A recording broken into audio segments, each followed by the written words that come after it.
bahagi ng nagpapatuloy na kampanya kontra insurensiya sa lalawigan ng Cagayan, matagumpay na na-recover ng mga tauhan ng 204th Maneuver Company ng Regional Mobile Force Battalion 2 ang iba't ibang uri ng armas at pampasabog sa Barangay Tanglagan, Gattaran, Cagayan noong ika-28 ng Agosto taong kasalukuyan. Isinagawang operasyon batay sa impormasyong ibinahagi ng dalawang dating rebelde na nakilalang sina alias Sandre at alias Allen na nagsiwalat ng lokasyon ng umunay taguan ng armas ng Communist Terrorist Group sa nabanggit na barangay.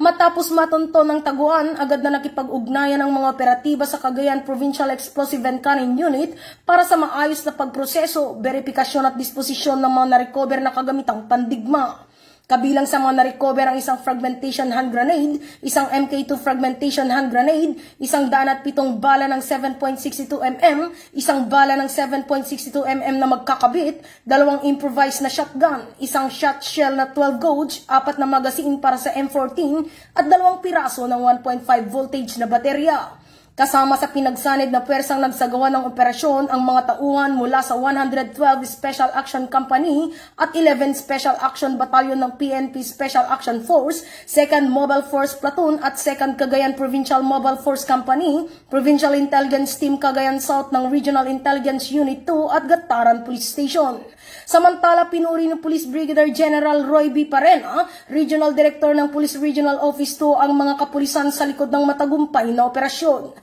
Aniya ang pagkakarecover ng mga kagamitang pampasabog ng mga rebeldeng grupo ay patunay ng pagiging epektibo ng hakbangin ng ating kapulisan tungo sa ganap na pagwawakas ng insurensiya at terorismo sa lambak ng Cagayan. Kasama sa layunin ng hepe ng pambansang pulisya na gawing mas mabilis, sistematiko at epektibo ang operasyon ng pulisya at panatilihin ang kaligtasan ng bawat komunidad kung saan hindi titigil ang mga kapulisan sa kampanya laban kontra iligal na armas at terorismo sa buong bansa.